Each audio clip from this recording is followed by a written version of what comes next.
Siamo a Miami. Today, we are at Miami Beach, and I'm going to show you why this is the best place to sail.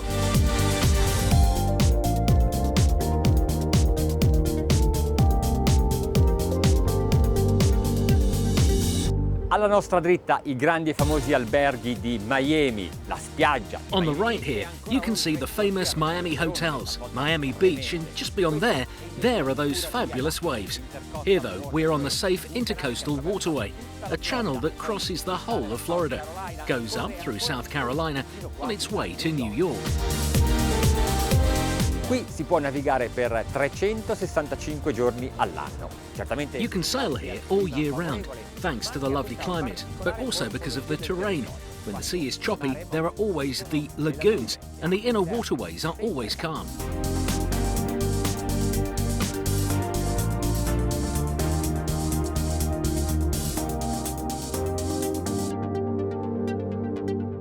Per il nostro viaggio di oggi, for our journey today, I have chosen the AZIMUT 54 Fly.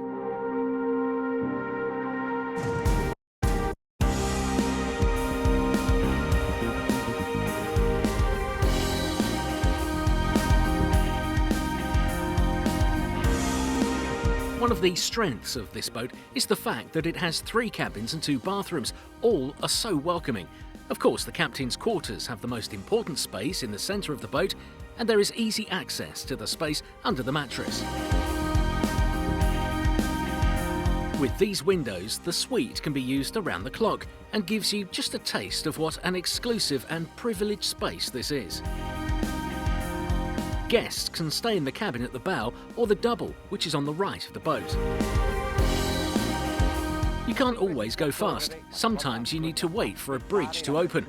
But a pause like that in a boat like this becomes an opportunity to relax. If you were in a boat, it would be punishment. The living area is divided into 2, a lounging area and an eating area that hosts up to 6 people. The fact that the furnishings are so versatile means more comfort. The central table insert can be taken out, and the captain's seat back moves electrically. The 54 is an evolved version of the 53, which was already a brilliant model, but they wanted to make it even better. The basic characteristics are still there, like the hull and the propulsion system, but they've changed the look, the furnishings, and they've made it a little longer. It's a more sporty version with a roll bar that has mirrored inserts and AZIMUT's new generation of panoramic windows. The flying bridge is a 14-metre terrace. Seems small. Don't compare it to meterage in a house. Remember, you can enjoy a different view every day from this terrace.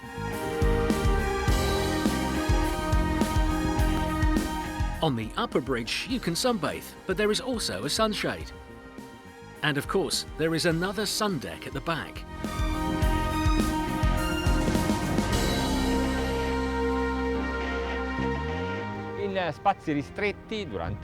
In restricted spaces or small ports, you can appreciate the easy docking system with its joystick manoeuvring that has been developed by AZIMUT.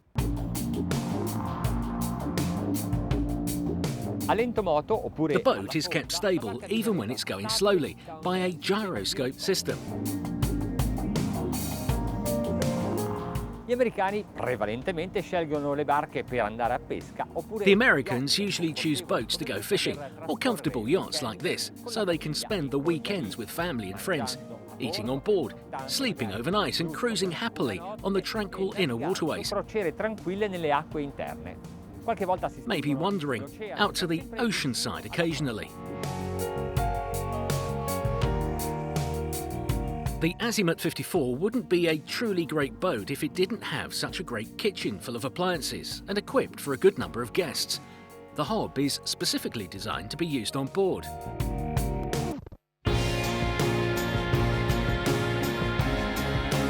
This boat has a stowage area of 6,500 litres, which is phenomenal for a 17-metre boat, and there's a cabin for the commander at the stern.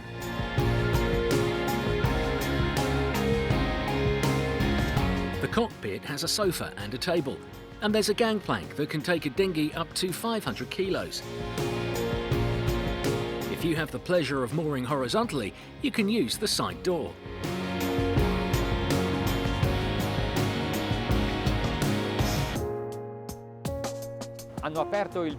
They've opened the swing bridge and stopped the road traffic. Now it's our turn. Look at the line of the boats.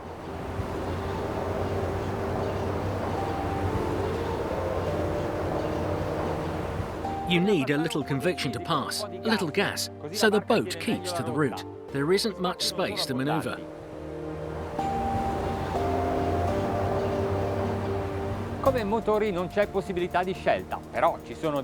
In terms of engines, there's not that much choice, but there are excellent 730 horsepower turbo diesel common man R6s. They're in the stern of the hull to optimise the living space. But they've had to go for V-drive propulsion, and if they hadn't changed the hull, the Axis propeller would have been too inclined, which wouldn't have been brilliant. Instead, they created tunnels where the propellers rotate, which makes it more efficient. Questa è una delle zone VIP di Miami Beach. This is a VIP area in Miami Beach, little islands far removed from the confusion and traffic, destined for those who can allow themselves the luxury and a spare few $1 million to buy a house here.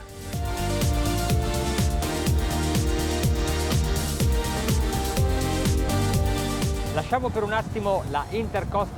going to leave the intercoastal waterway for a bit and go into Biscayne Bay, down there in the heart of the downtown Miami skyscrapers.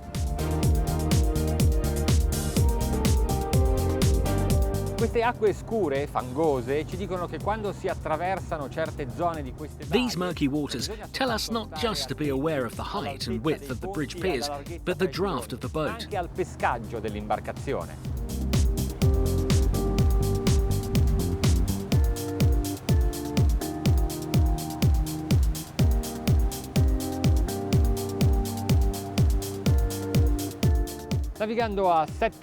Sailing at 7 knots, the engines are at minimum. 600 revs per minute consumes 1.5 gallons an hour, just under 6 litres.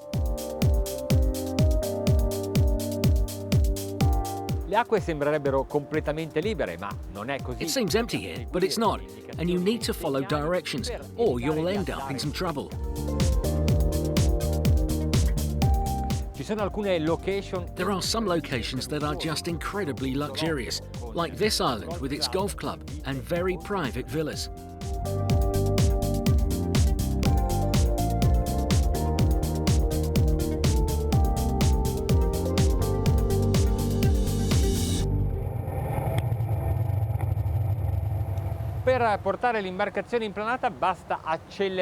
To get the boat to plane, you need to accelerate a bit.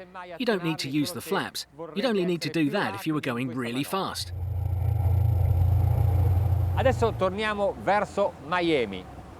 We're heading back to Miami now, crossing the Biscayne Bay, where we can find out what this boat is like at high speed. 11 knots, 1,500 revs, and we are starting to plane. And I'm thinking that the engines are more than powerful enough. At 21 knots, the engine's at 1,700 revs per minute, and we're using 70 litres an hour. We're cruising at 28 knots and 2,100 revs, but maximum is 33 knots and 2,350 revs a minute.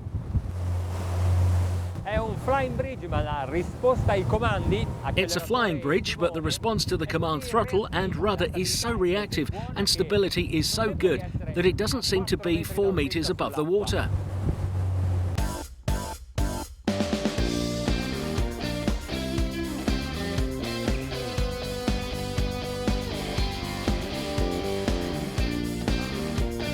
Il nostro viaggio di oggi termina nella base nautica di Marine Max. Well, our journey for today has come to an end, here in a boat owner's paradise, the Miami quarters of the world's #1 boat dealers, Marine Max.